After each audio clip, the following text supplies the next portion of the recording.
Good evening. Welcome to the Thursday, January 28th, 2021 Kern County Planning Commission hearing. Clerk, will you please go to roll call? Mr. Ashley? Here. Mr. Judge? Here. Mr. McGivney? Here. Ms. Skidmore? Here. Mr. Sprague? Here. Mr. Hall? Here. Mr. Murphy? Here. Ms. Simon? Here.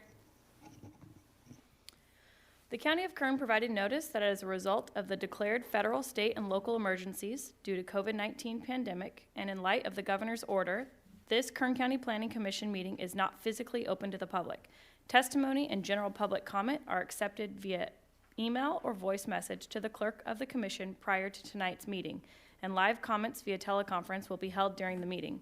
If you are interested in providing comments on any item on the agenda and have not received direction on how to do so, please contact the clerk at 661-496-7487.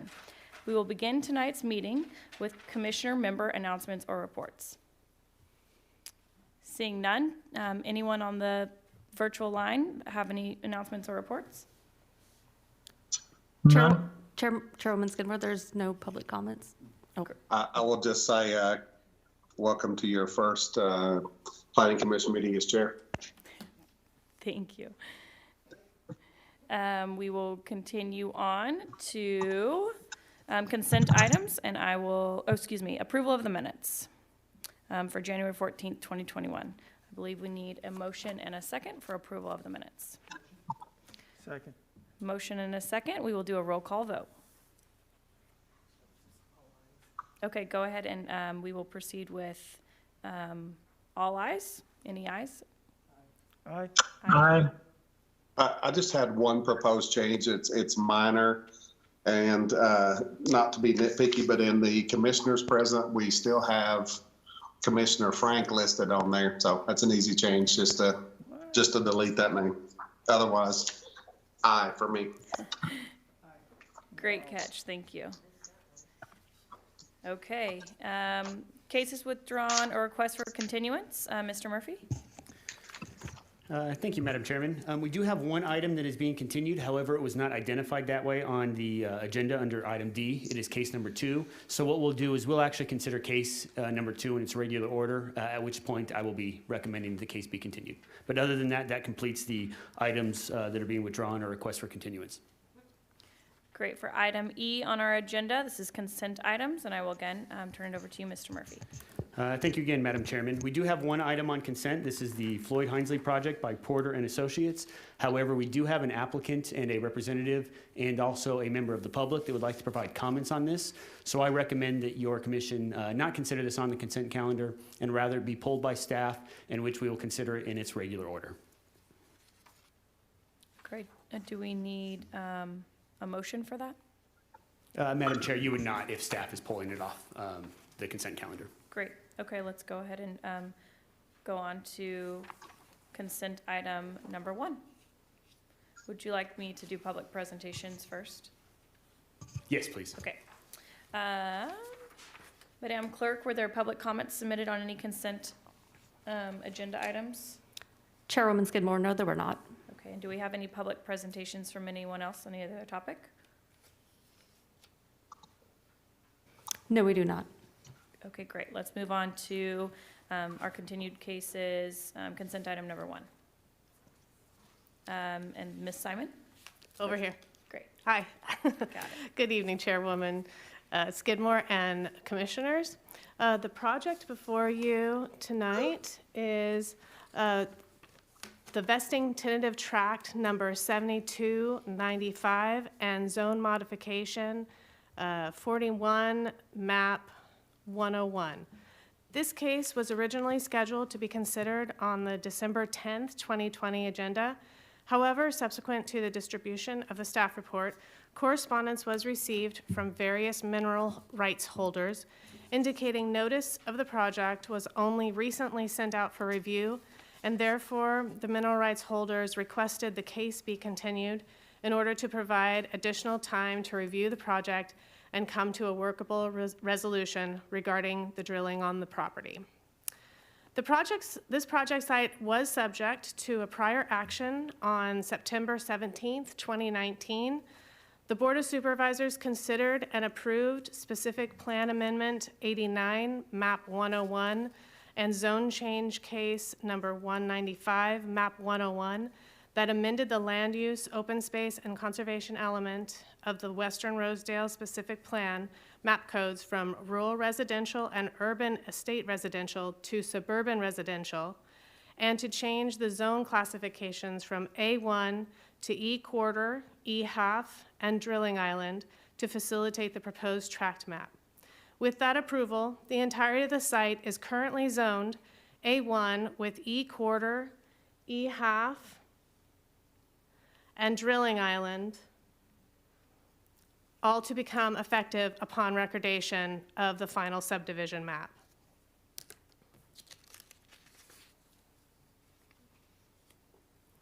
The project this evening is the vesting tentative tract map proposing to divide 50-acre site into 112 lots ranging in size from 10,064 square feet net to 27,464 square feet net for residential use that would include a sump lot and a 2.5-acre drill island.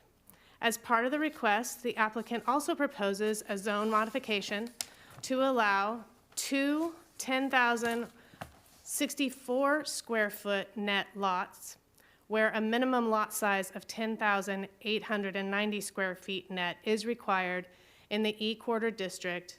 And finally, the applicant requests a waiver of signatures of mineral rights owners. The site is currently undeveloped and is located at the northeast corner of Meacham Road and Rudd Avenue in the Rosedale area.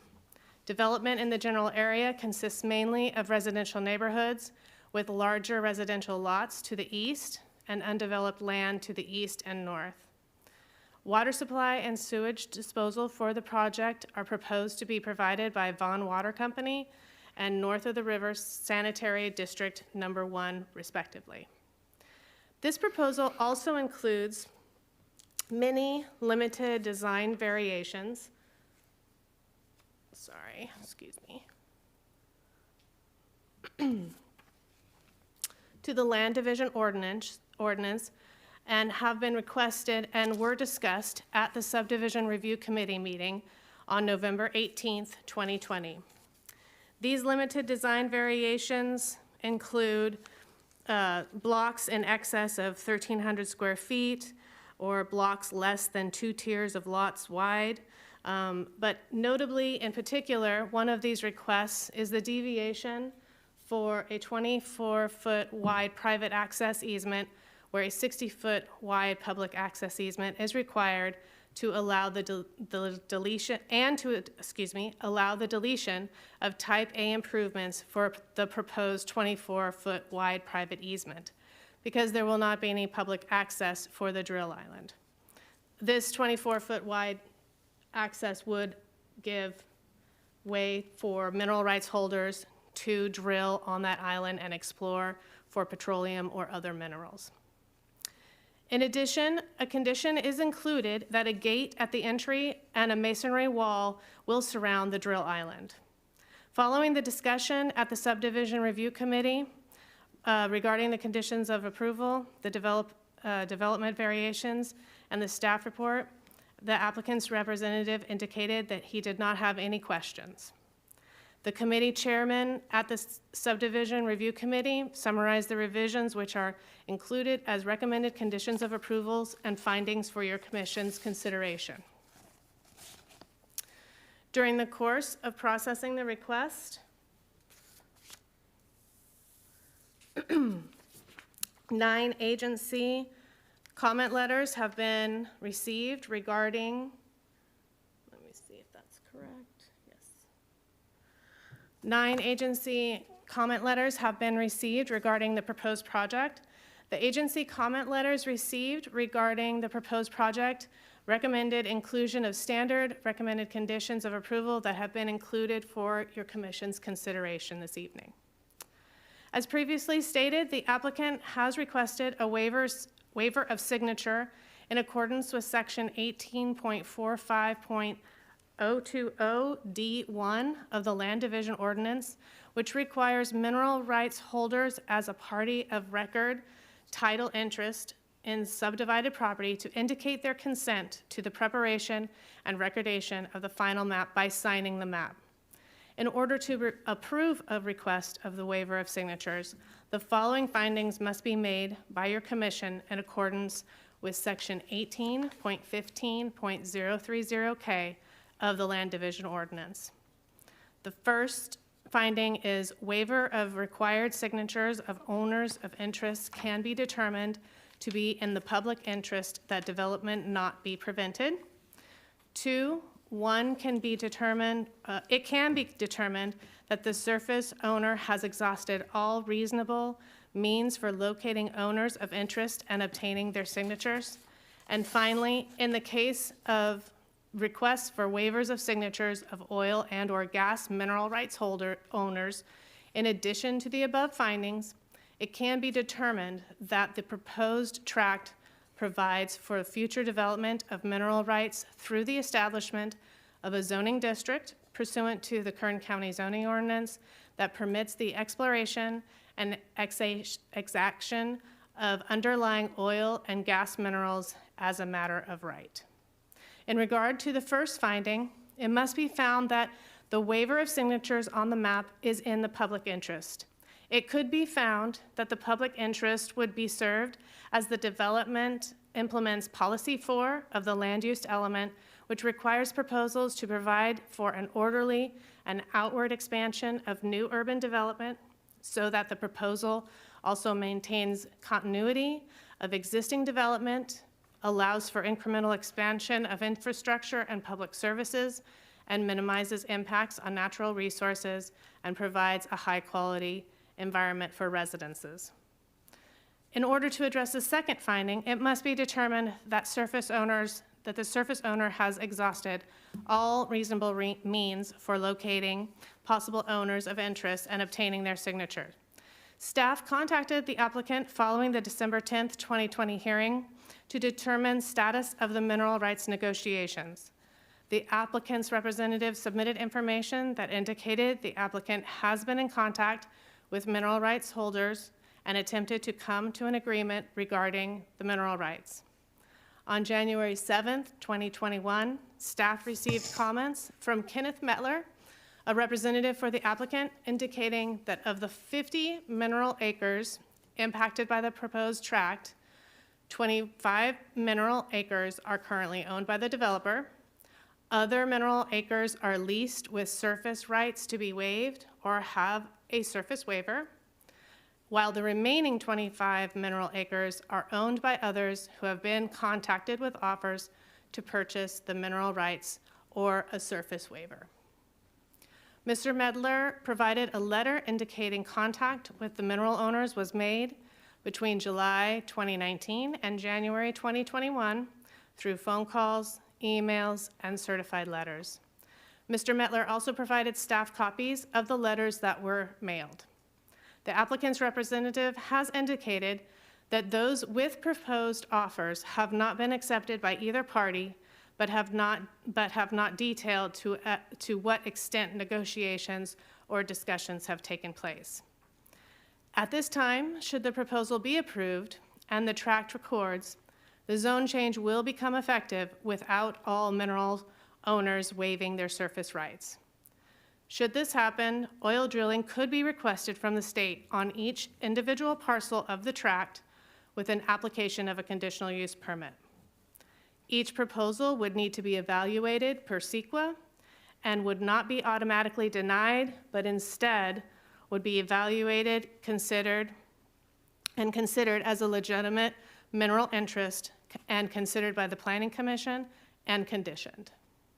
The applicant is aware of this provision and acknowledges the consequences of not receiving a surface waiver from all owners. It should be noted, however, that the waiver of the requirement to obtain signatures on the final map for the tract will not deprive the mineral rights holder of any potential lease or potential leaseholder access to their mineral resources as a matter of right because the drill island can be accessed by any of those mineral owners who wish to drill without application of the conditional use permit on the drill island. In the case of the third finding, the applicant has provided for the minimum required size of a drill island through the previously approved zone change on the site while still allowing for the underlying land use designations to be implemented with the proposed residential tract. In order to address the zone modifications, staff also evaluated the applicant's justifications to allow for the creation of two 10,064 square foot net lots where a minimum lot size of 10,890 square feet in an E quarter district is required. This proposal would allow for the overall size reduction for Lot 10 and 11 of approximately 7.5%, which is within the maximum range of 15% lot size reduction. The applicant's justification for the requested zone modification is necessary in order to accommodate the proposed 24-foot wide private access easement which impacts Lot 10 and 11 as shown on the tentative map. The private access easement will provide access to the proposed drill island lot, and moving the easement to an alternate location would result in drilling equipment having to take a longer route through the residential subdivision. It is staff's determination that the granting of the modification will not be material detrimental to the public health, safety, or welfare, or to the property or residents in the vicinity, as the proposed lot is sufficient to provide the necessary area for the proposed residential use. All required setbacks would be met, and the modification was specifically made to provide adequate space for the private access easement of the drill island. In addition, there have been two similar proposals of a zone modification as such within the same zone map. With all this in mind, staff believes, as conditioned, the project sufficiently demonstrates compliance with the necessary findings, and therefore staff's recommendation of the proposal is to approve vesting tentative tract map with the associated development variations to allow a 24-foot wide private access easement for the drill island where a 60-foot wide public easement is required, to delete the requirement to construct the proposed 24-foot wide access easement to type A standards, and to allow dead-end roads in excess of 800 feet on parcels zoned for less than 1 acre, and to approve limited design variations to allow blocks in excess of 1,320 feet, blocks less than 2 tiers of lots wide, double frontage lots, and key reverse corner lots.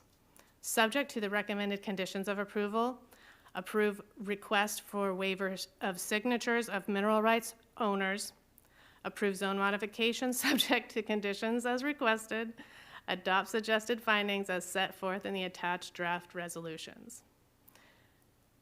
In addition to my presentation, Mr. Murphy would like to present additional information regarding the proposal at this time. Mr. Murphy?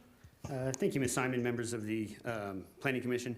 I wanted to provide just a little bit of context into the overall discussion. Ms. Simon kind of outlined the very specific details, but I wanted to kind of put it also in a different perspective as you get ready to hear public comments on this project. So in California, surface owners and mineral rights owners are considered equal partners. They both have an equal right. Unlike other jurisdictions in other states, there is no hierarchy. They're both considered equal partners, and in cases like this, generally they're come to an agreement in terms of how the property is developed to ensure both the surface owner has the right to develop the property, and then the mineral rights holder has the ability to access their minerals. In this situation, mineral right owner who has not agreed to waive their signatures, a developer has the option when it comes to recording and preparing residential tract maps, has the option to request your commission waive the requirement that all mineral rights holders sign the proposed tract map. That is what our applicant is doing today as part of their proposed layout. They're asking your commission to make the determination that the portion of the mineral rights owners, they don't all have to sign the map, specifically because they're having difficulty in obtaining the signatures on a portion of that. So if your commission wants to allow this waiver of signatures and then allow ultimately for the map to record, you have to make the 3 findings as specified by Ms. Simon in her presentations. It was staff's hope that by the time we got to this portion of the proposed request, that some sort of agreement could be made and that particular request would not be before your commission. However, as you see today, we have not reached that particular point. Further, you have a request from the mineral rights owner that they have provided to you, that we have provided, is a request to continue the project into a later date to allow them to continually try to work with the project applicant to determine whether or not a agreement can be reached and thus not need to go through the process of waiving the various signatures. So what I just wanted to do is just, again, provide you a context. This project was originally processed, at least the zone change was originally processed in 2019. As Ms. Simon had said, the general plan had always designated this land as having some sort of residential development. It was zoned A1 though.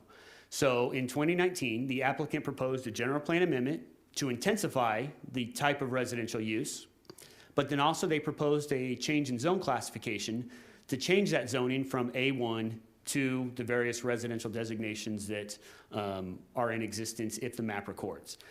During that process, the original location for a drill island was at the northwest corner of this particular project site. As staff was going through the processing, I believe it was northwest, I'm sorry. I believe it was up in the corner. Sorry, other way. There you go. While staff was processing this request, we did get comments from the mineral rights holders that are concerned about this project to relocate the drilling island to the location that it is now. So this was before your commission and before the board when this project was considered in 2019. Ultimately, the proposed zone change was approved.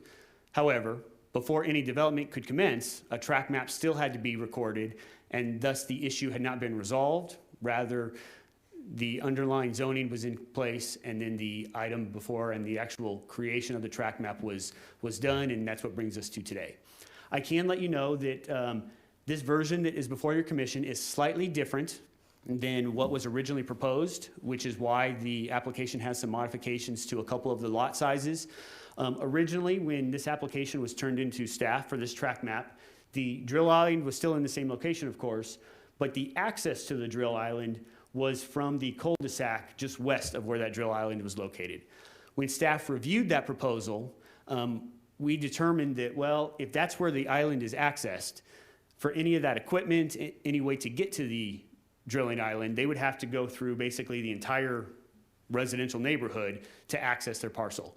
Therefore, we recommended the applicant, and that what was considered at the subdivision review committee was a change to where the access would now be at the southern location of the drill island, but then that is what required the modification to the 2 lots in between, because they were the appropriate quarter-acre lot size, but because staff had believed that it was more appropriate to access the site to the south because it would reduce the amount of traffic that goes through the neighborhood, that is when the applicant then requested the modification that is before you as well. So that specific modification came at the request of staff, just based on our concern that if they didn't ask for that, you would have to drive through the entire residential neighborhood to access the drill island, which we felt, the shorter we could reduce that distance, the better it is for the overall tract.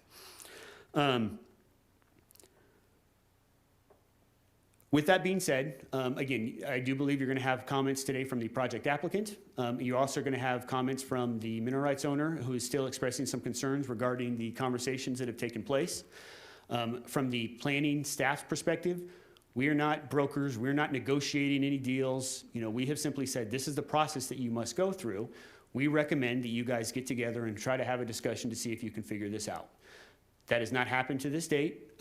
With that being said, we do believe that the site has been reasonably revised to accommodate the proposed zoning that was approved for this site in 2019. We believe that the applicant has reached out to the mineral rights holders to try to get an agreement in place. Whether that qualifies as a reasonable approach under your determination is something that you have the ability to decide this evening, as that is the second finding that must be made for your commission to ultimately approve this project with the waiver of signatures if you would like to. So with that being said, staff does believe that the applicant has attempted to try to address it to the best that they can, and we are recommending approval as indicated by Ms. Simon. But again, my purpose was simply just to provide a little more context into how the planning department works with developers and mineral rights holders when we have these types of applications, because again, they are equal partners from a land use perspective, and we do our best to help make sure that the concerns of both parties are addressed, that the surface owner has the ability to develop the site, but then at the same time that the mineral rights holder has the ability to access their mineral rights as well. So with that, that completes our presentation. We'd be happy to answer any questions if you have any questions before you open the meeting up to the public. Thank you, Ms. Simon and Mr. Murphy. Can we go ahead and, Madam Clerk, can you go ahead and open it up for the project applicant to join us? Yes, Madam, I'm sorry, Chairwoman Skidmore. The applicant and his representative are on the line.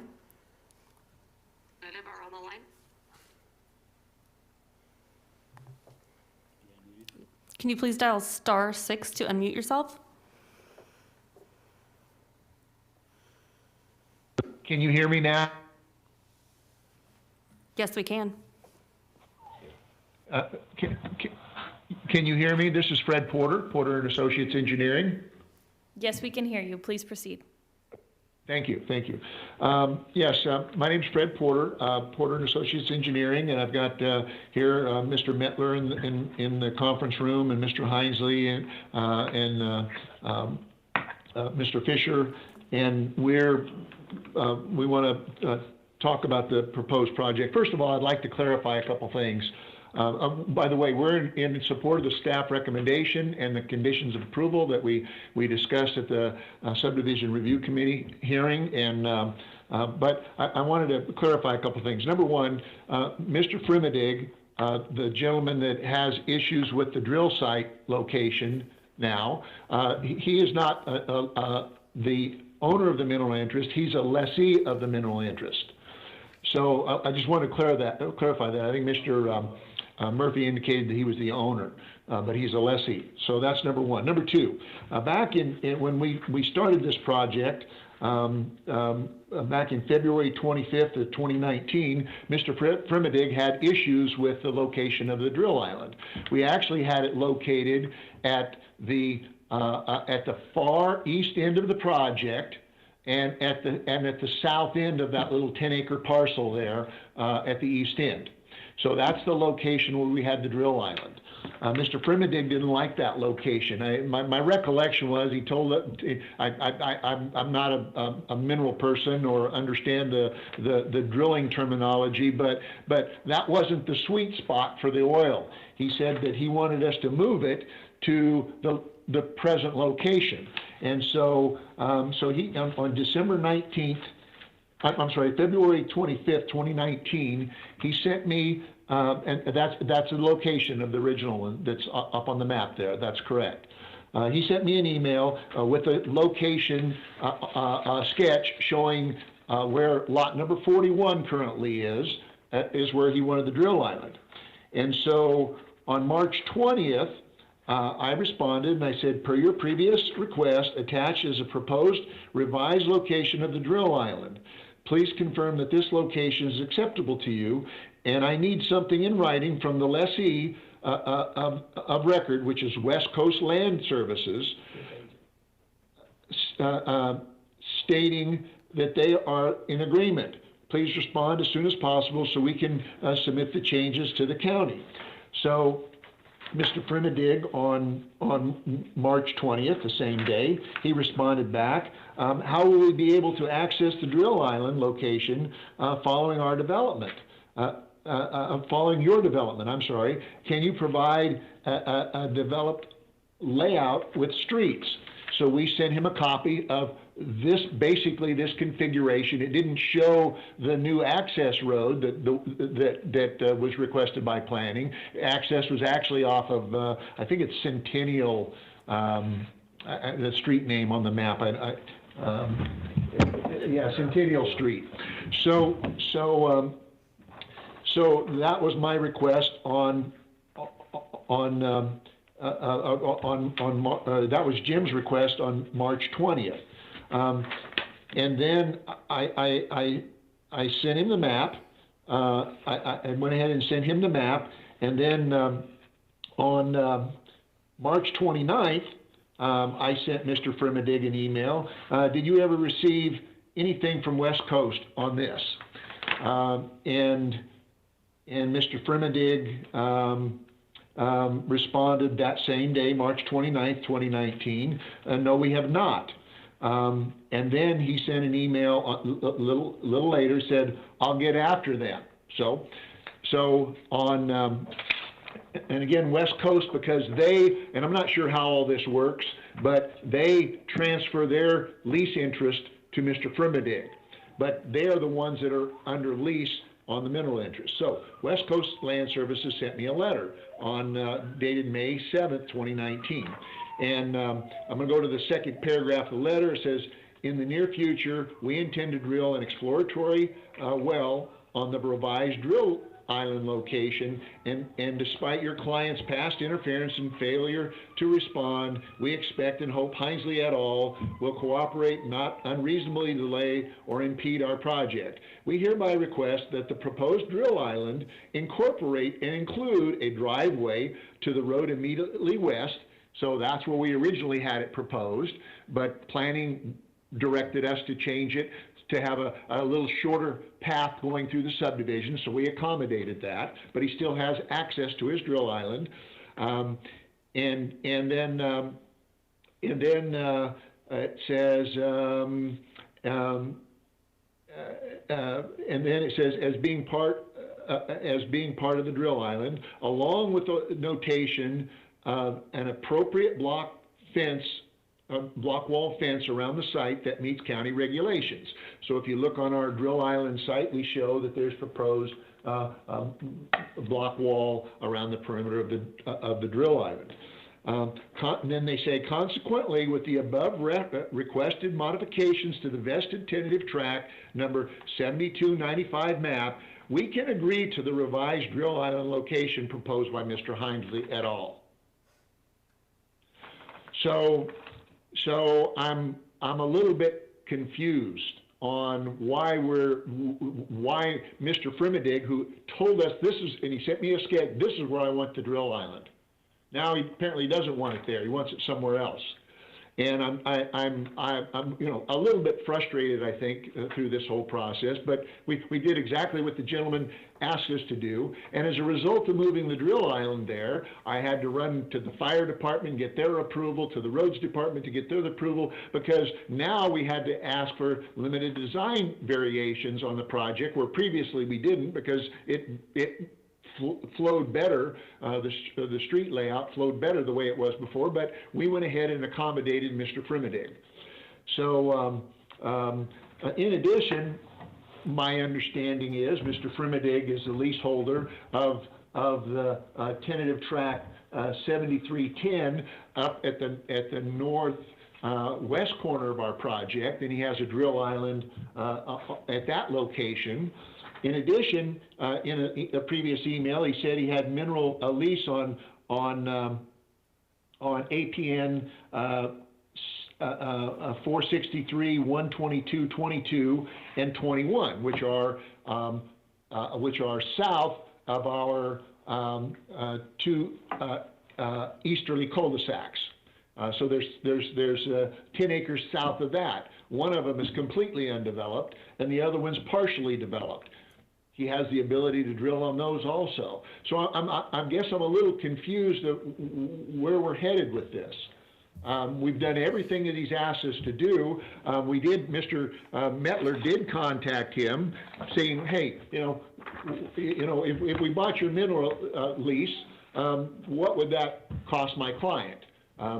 And so Mr. Frimidig sent an email back saying he wanted $86,000 from our client for the tentative track map 7295, and a total of $114,000 he would add Source Energy's other leased lands releases.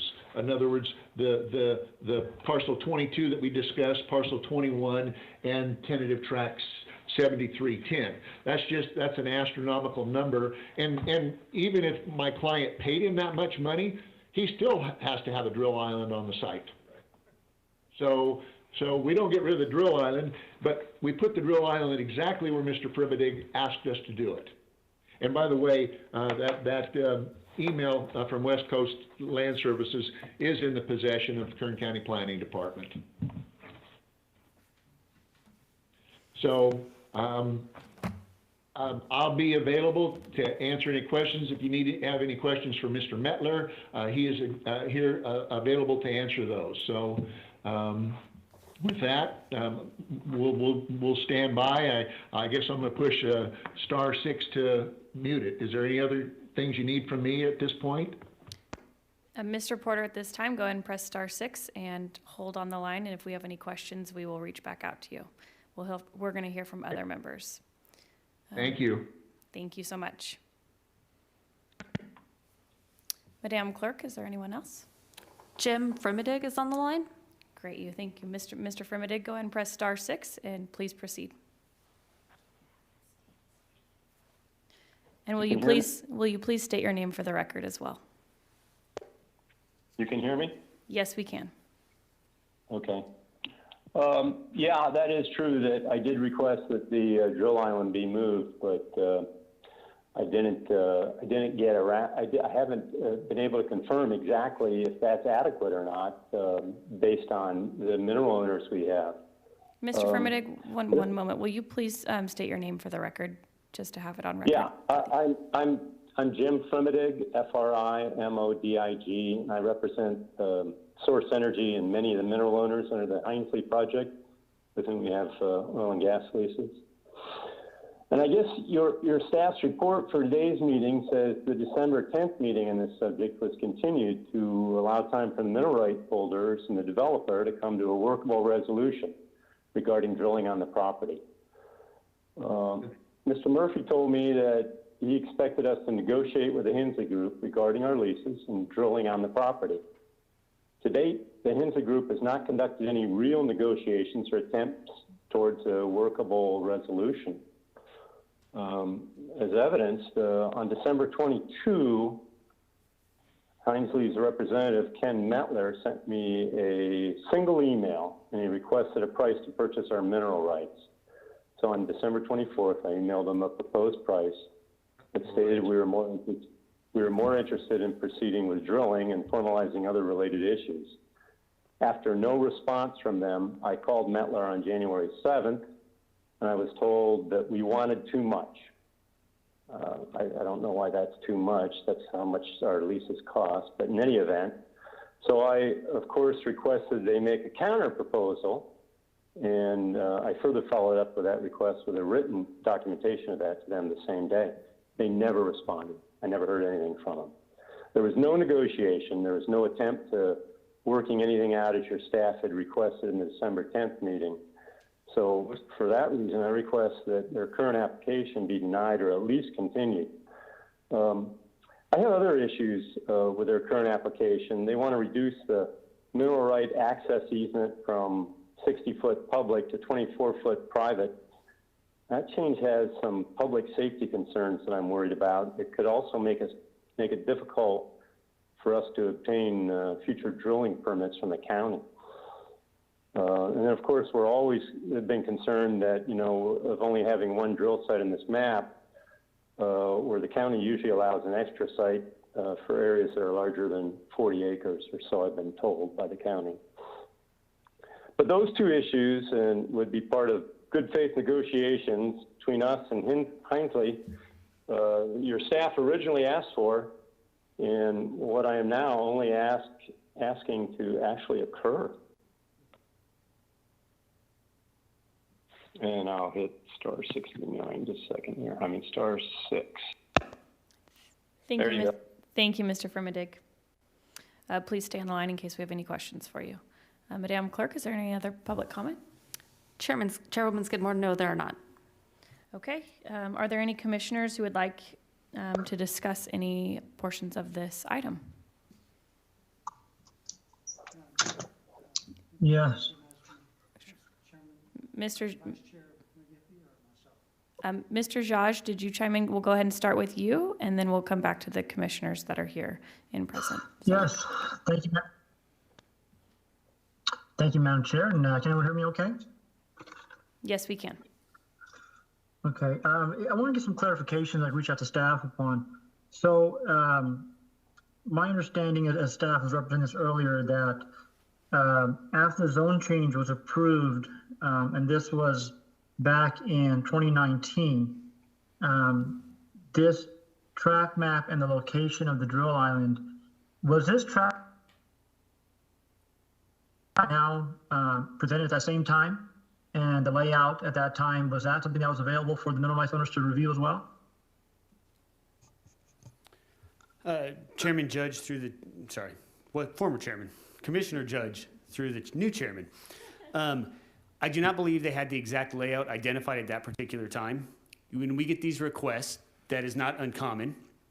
Some applicants have a layout already completely designed and are ready to go. But until the actual zone change was approved, the project applicant couldn't be sure that they were going to be able to build or have quarter-acre lots. They maybe had been limited to half-acre. So, you know, there's an expense in terms of designing and a complete layout. So I don't believe that they had this final design, as Mr. Porter indicated as well. They might have had a rough idea, but no, this specific design was not available at that particular time, but that is also not uncommon. The consideration was for the zoning, and then once that occurred, then further consideration of the exact layout was being done by the project applicant.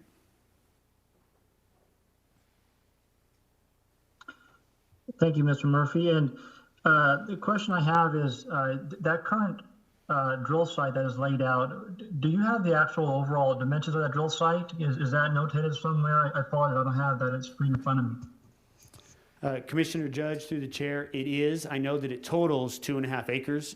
I believe Ms. Simon is trying to look to see the specific dimensions of it, but I know the entire acres is 2.5 acres. And is there that for our guidelines that we have to have a drill site laid out for mineral right access? Again, Commissioner Judge, through the chair, the minimum requirement is a 2.5 acre drilling island size. They can be bigger, but the minimum required is 2.5 acres. We have no specific guidance that says this is the size that it must be. Every situation is a little bit unique. Generally speaking, a rule of thumb that is not set in stone, but that is kind of looked at times is 2.5 to 5 acres for every 40 or 50 acres worth of land. But again, that is not specified anywhere. That is just kind of based on an average what we have seen from other projects that we have processed. Okay, and I have a few more questions. The first one I'm going to ask though is and I don't know if this is something that the staff could answer or if the individual from Source Energy could answer, but any idea what our standard rig size is on average normally for that to go to and from a site? General size you guys those rigs end up being in width? Commissioner Judge, through the chair, I would actually recommend and defer that question is that could be based on a number of different factors, and I would not be comfortable answering that specifically at this time. Okay, so maybe if we get a chance, I'd like to get an understanding of that, maybe from the Source Energy individual that's representing the mineral rights owner. If you have a comment to answer for the general understanding. And with that, I'll turn over to my fellow commissioners. Any other comments or concerns prior to any other comments I may make? Thank you, Commissioner Zhaj. I'll go ahead and ask Mr. Frimidig if he would like to press *6 and engage with Commissioner Zhaj. I hear all of it. Hello? I didn't hear all of the question. Mr. Murphy, will you go ahead and repeat the question for Mr. Firmadig? I would be happy to. The question was general about the size of the rigs that would be located within the drilling island, so that the commissioner could get a better understanding of what type of equipment and what size those are that would be utilized for any drilling purposes. So he was trying to get a size of what type of the equipment, the drill island, not the drill island, but the equipment utilized to access the minerals would be. Yeah, I can only answer in a general way, but you were right in saying that it's very specific as to which targets we're drilling for, and there are deeper targets that would require bigger rigs and more equipment. But generally speaking, the rig itself would occupy of that 2.5 acres, maybe 1.5 acres. The rest would be needed for support equipment in a buffer zone, a safety zone. Also, my expressed concern about the easement being reduced from 60 feet to 24, that would have safety impacts on the equipment going in and out, two ways. If there's any emergencies, being able to allow for 2 ways. If pipelines are laid in that area, we'd want to have a good buffer zone to ensure that, any safety equipment could be, put in to detect it. So, yeah, but I'm getting off point. Basically, it'd be 1.5 acres for most things. If we ended up going to deeper targets, it could be a little bit larger than that. And let me hit *6 here. Thank you. Thank you, Mr. Firmadig. Thank you. Commissioner Ashley, do you have any comments on this item? I will. Thank you, Chairman Skidmore. I've got a question for Mr. Firmadig, and that is, I know the mineral rights owner, I know the conversations and the correspondence has been a little bit convoluted, but it seems like to me that West Coast Land Services did in fact sign the track map. Is that correct? Maybe that's better for you, Mr. Murphy. I am so sorry, Commissioner Ashley. Someone just asked me a question as well, so I didn't get the last half of your question. Could you state that one more time? Just wanting to verify that the actual mineral rights owner, which is West Coast Land, that they did in fact sign off on the location of the drill island. The location of the drill island, I believe so, but that just signing off on the location of a drill island also does not mean that you have signed off on the map. So again, as it was pointed out, Mr. Firmadig has been the representative for a number of individuals who own the mineral rights. As discussed during this commission, I do believe at one point that they indicated that the location of that drill island might be appropriate. And they said that that's a good spot for it, but that also doesn't automatically mean that they've signed the map either. So Okay. Your statement is true, but there's also a second part of it that your commission is considering tonight. Okay. My second question is, this one is for Mr. Firmadig, and that is, does he agree with the location of this current drill island? Does that work for him? Mr. Firmadig, please press *6 and state your name. Yeah. I did want to rework that, and that's what I thought started all this. I was concerned that wasn't adequate. I've got a lot of mineral owners that are worried about their future access to their minerals. And I think I heard somebody tonight say that with one drill island, all the minerals can be reached, but that's not true. There has to be agreements between all the mineral owners. Otherwise, drilling through mineral owners, to get to farther away mineral owners would be mineral trespass, and that's not allowed with an agreement in advance. So, I did want to look at that, and I wanted to talk to the group about it, but like I said, and I thought that's what was supposed to happen, but they made no attempts to, other than a superficial preliminary one, they made no attempts to follow up with me. Thank you, Mr. Firmadig.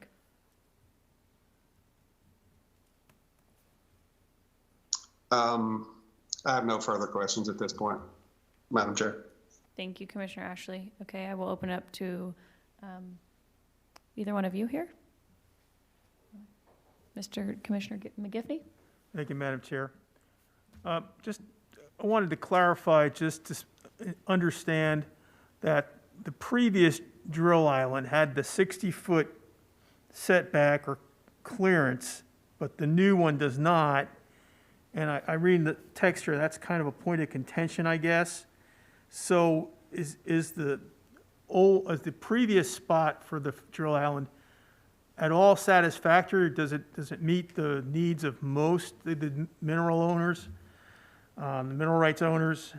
And it just seems like both locations are not satisfactory to Mr. Firmadig. So I just don't understand what exactly could be done satisfactory to meet both the safety concerns of Mr. Firmadig as well as, gaining access for the vast majority, or at least as many of the mineral owners as can be reached with this and interest in doing so. I understand there's also some other drill islands nearby, so it seems to me that there is a way to reach other locations via drilling, and it doesn't seem possible that there's no other method to reach all these locations except one or two, or those are the only two ways to do this. I'm just struggling to understand what the issue is here.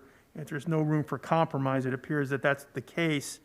And granted, they haven't maybe discussed and compromised and discussed this, but it doesn't seem like there's been any other answer to this than A or B. And I just want to know if there were other opportunities or other possibilities with this. Commissioner McGivney, through the chair, just if I could, I think there's two items that you brought up here that I just want to make sure that we have the distinction in. The first, I would like to talk about the access easement, which is at 24 foot, which is different from the location of the drill island. So if Ms. Simon could point on the map, the existing proposed access. So that would be proposed, and again, that was identified by staff because Evergreen Street, if you came into the property through Evergreen, you would continue north, going through that access easement to the location of the drill island. So your commission, 24 feet is what the applicant had requested. You have the authority to make that wider if you so choose.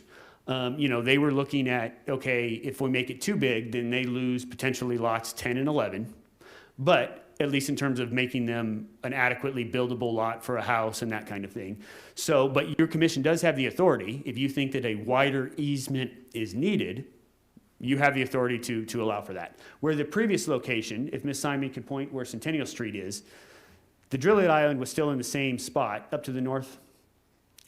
Yep. See, the applicant had originally proposed it coming through, and then they had proposed accessing the drill island from there. Again, the drill island is still in the same location. This just talks about the access. Mm-hmm. The reason staff thought it would be more appropriate to put it in between lots 10 and 11 was simply because, again, if you access the property through the south, you would have to drive up Evergreen, you'd have to come across Monarch, you'd have to make that entire loop to get to the cul-de-sac. So that is the first issue in terms of just how is the drilling island accessed. The other issue that you were talking about is the actual location of the drilling island.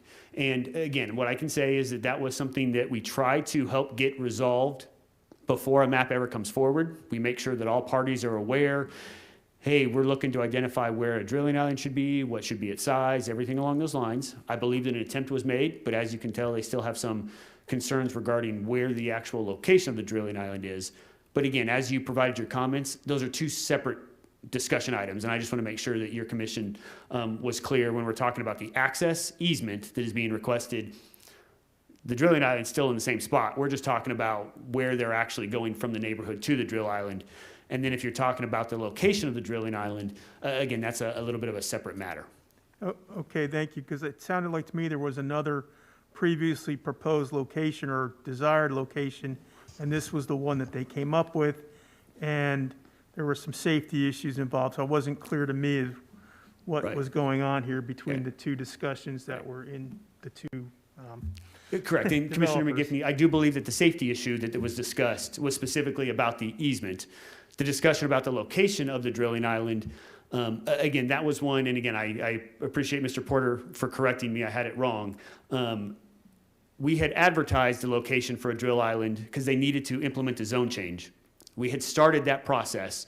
We were scheduled for hearing. Concerns were raised, Based on those concerns, the noticing was redone, a new proposal was located, and then that new proposal where the existing drilling island is located is what was considered by the commission and then ultimately approved by the Board of Supervisors in September of 2019. Okay, so this was already approved drill island is what I'm trying to get to. This is the approved deal. There was no other approved or possibly approved. This is the location it has to be, correct, based upon what was agreed to already in the last approval. So the answer to that question, again, every answer is always, the answer is, in a general sense, the answer is yes. If additional or a new location would be identified or an expansion, that would require a zone change, and we would have to underline and consider that. With that being said, and this is an important concept for your commission to have the understanding when it comes to this request specifically, the property is currently zoned A1. It is not zoned E1 quarter, E1 half, everything, DI. It is zoned A1. Now what has happened is the zone change was approved, but that zone change to E1 half, E1 quarter, DI, E1 half, that is all right now in suspense pending the recordation of a tract map. So if someone were to call me right now, what is this property zoned?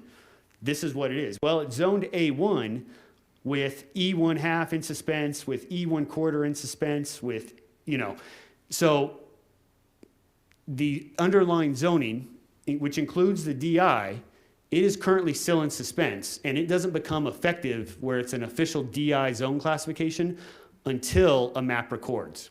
Generally why we do that on residential tracts, for a number of reasons. One, for issues like this. But two, a lot of time it's done to make sure that required roadway improvements are done, and some other factors so that you don't get property that the zoning is changed and then a tract actually can't get recorded, or there's no intent to ever get it recorded and the lot's created. So that is why we hold zoning in suspense on residential properties until we get an official tract map that has been recorded. So the answer to your question, and the long answer is yes, that drilling island, that is where the existing zoning would be, but that only becomes effective once a map records, which that is what is being considered by your commission tonight, and then ultimately they would have to go through the process to get it recorded before that zoning became in effect. Ms. Simon, could you put that map up again, please? I just wanted to see that one more time.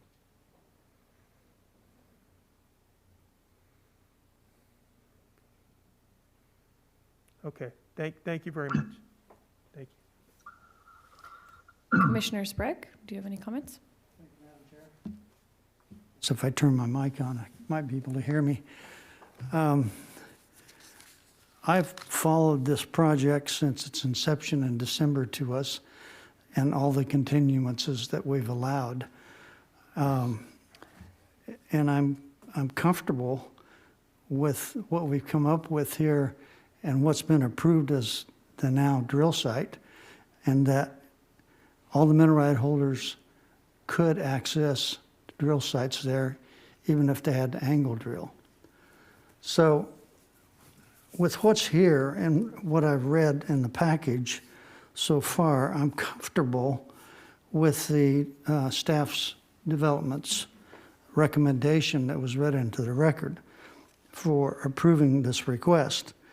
I don't think a continuance is going to resolve any issues.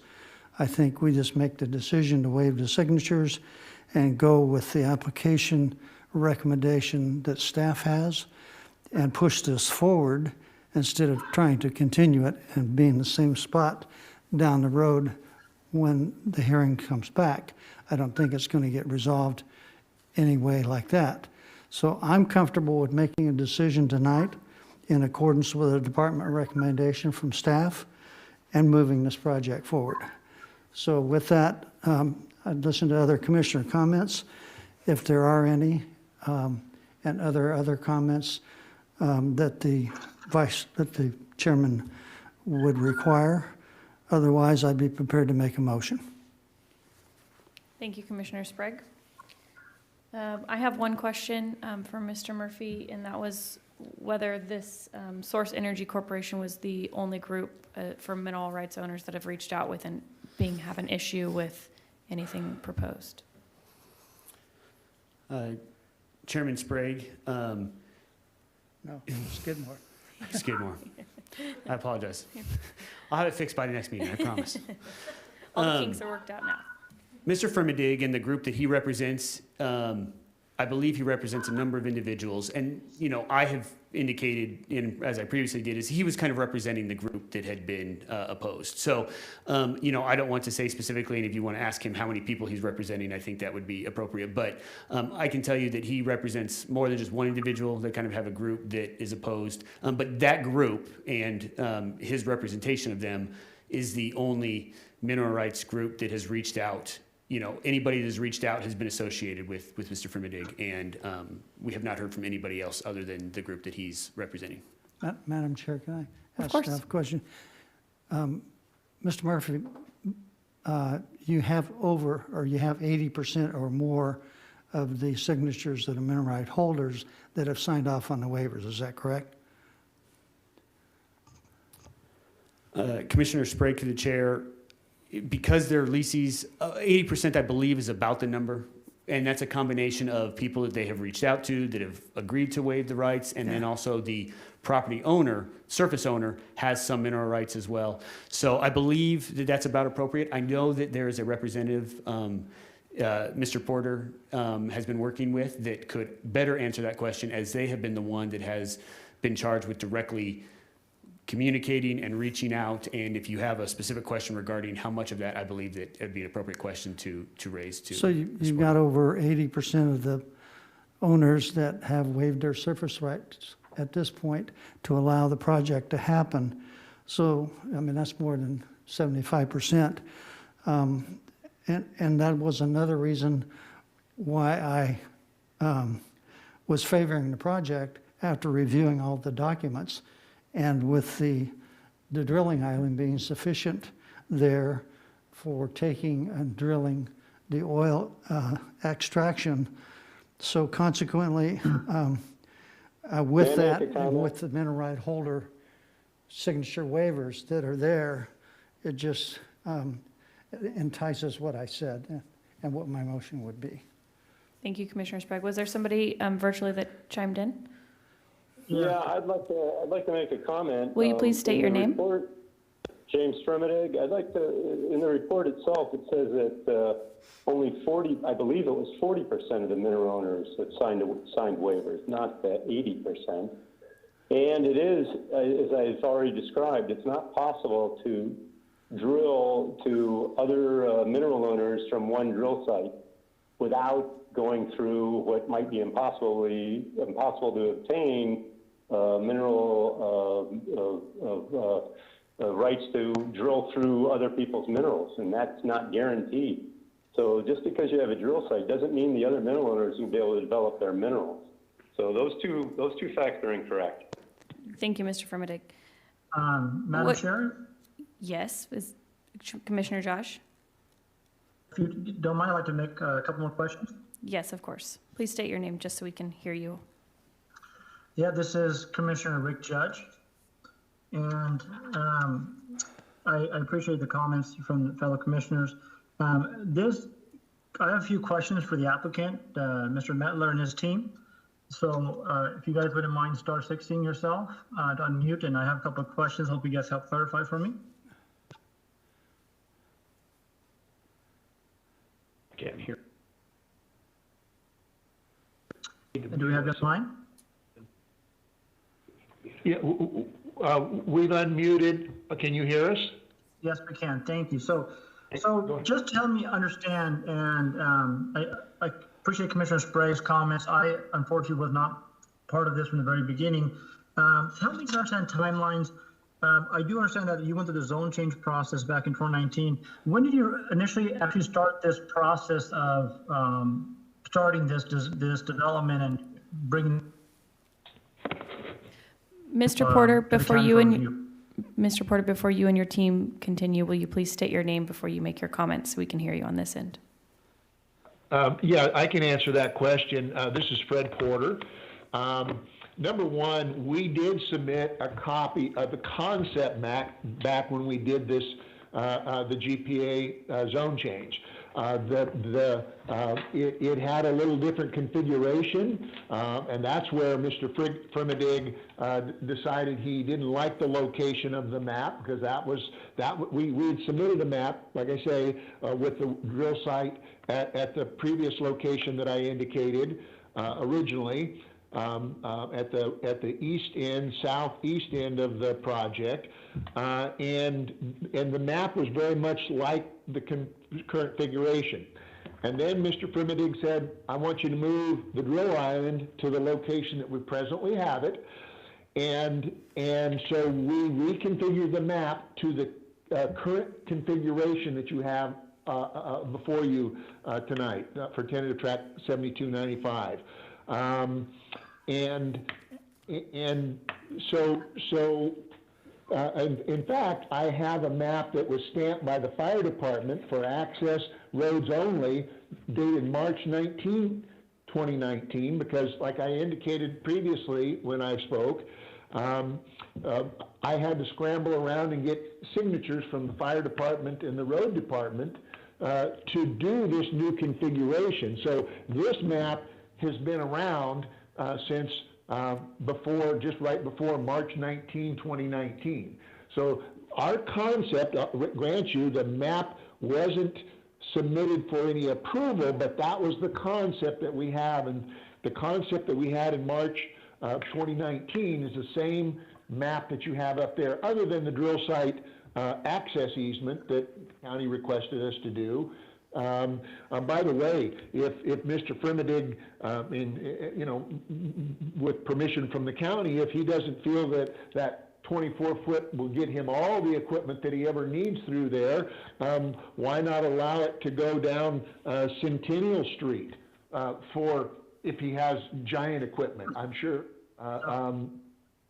that would not, we're not opposed to that. So then he would have 2 points of access. The primary access would be via Evergreen Drive, and the second access would be down the cul-de-sac if he had one piece of equipment that he couldn't get down the 24-foot wide access easement. When I was I appreciate that. I appreciate trying to clarify that. So my understanding is, and the reason I'm asking this question is because I'm trying to understand the timetable of you guys bring this development to the county, trying to get this process.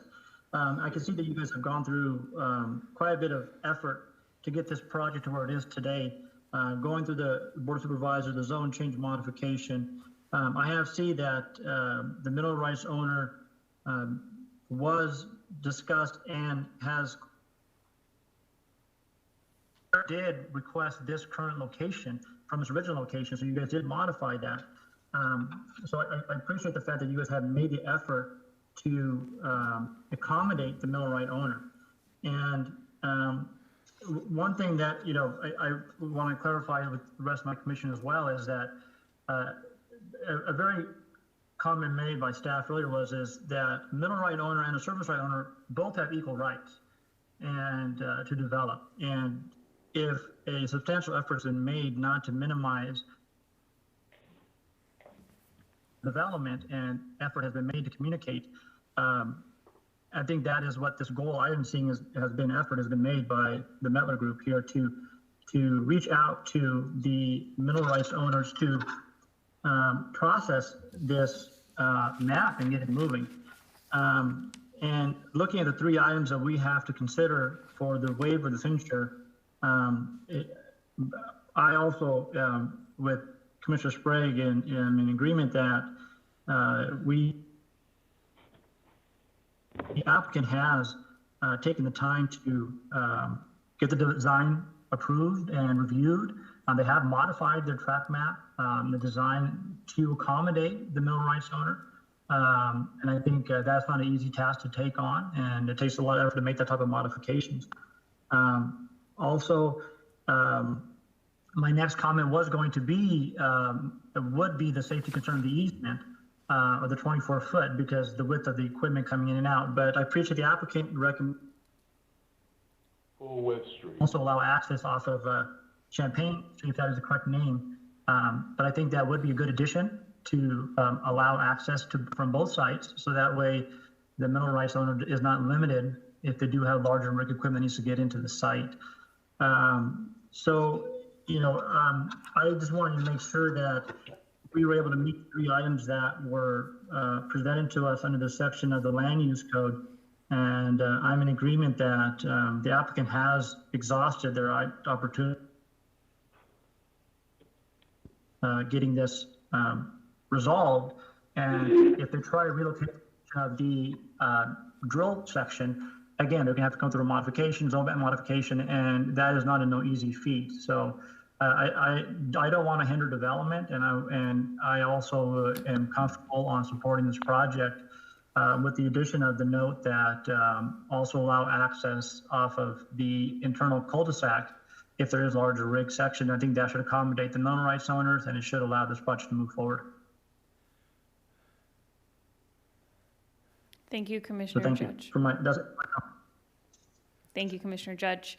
While we have the applicant on the line, just to check in, Commissioner Ashley, do you have any questions or comments for the applicant?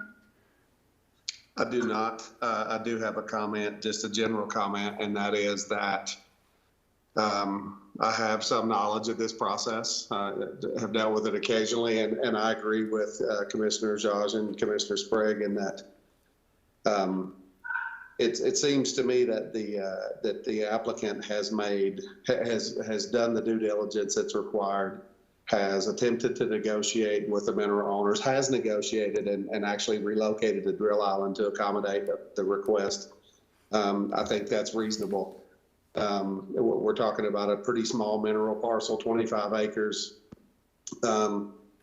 and having the drill island. I don't imagine this is very shallow oil, so I would imagine that directional drilling would probably be possible for a 25-acre mineral parcel.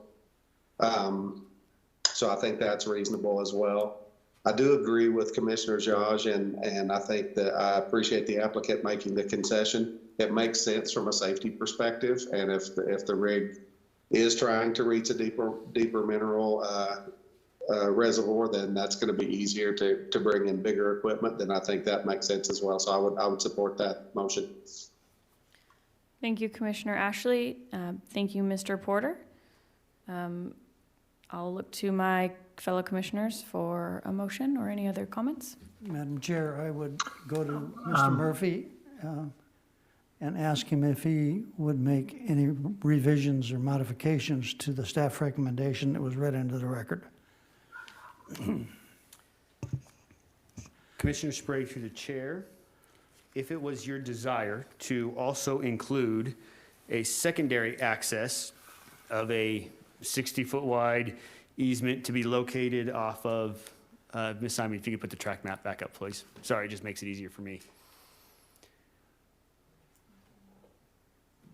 If it was your desire to have that additional 60-foot access located off Centennial Street, my recommendation is to recommend and approve the project as previously read into the record by staff, with the inclusion of direction that the final map shall include a 60-foot wide easement at the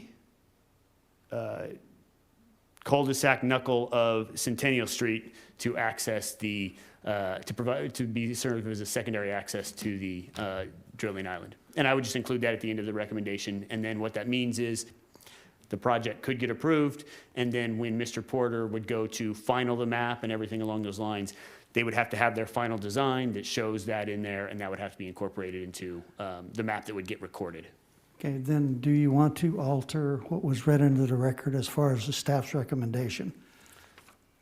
No, my recommendation would be to just add that language at the very end, to include a 60-foot wide secondary access easement ending on Centennial Street that provides access to the site as well, and appropriate fencing that is required as well. So, Madam Chair,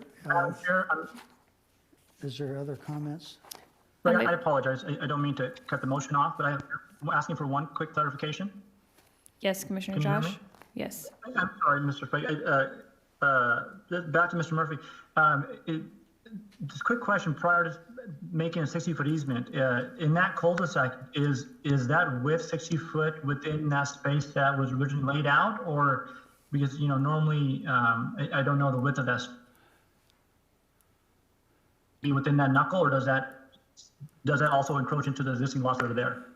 Commissioner Clarification Judge prior- through the chair. So, no, because of how the lot is configured, I believe 60 foot is sufficient. You can see based on this layout, lot 21 is over 24,000 square feet, and lot 22 looks to be over 12,000 square feet, and they are both north and south of kind of where the knuckle would dead end.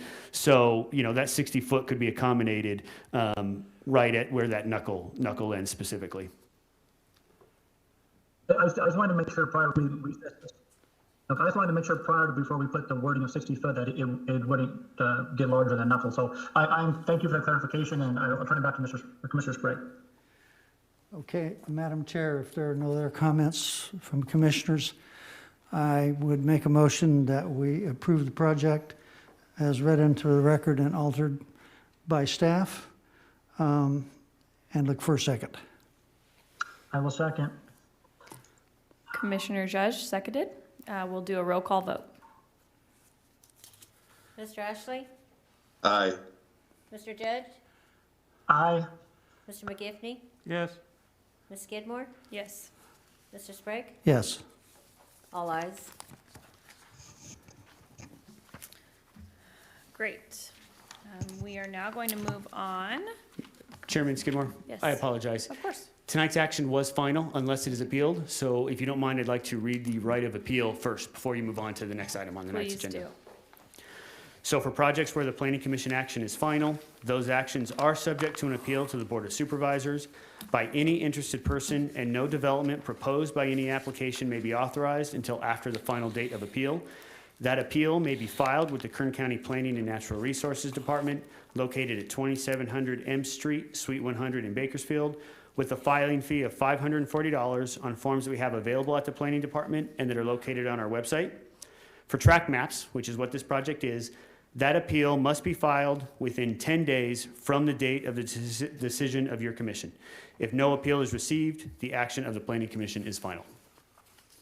Thank you, Mr. Murphy. Tonight, we'll move on to item number 2. Mr. Murphy, I'll pass it back over to you.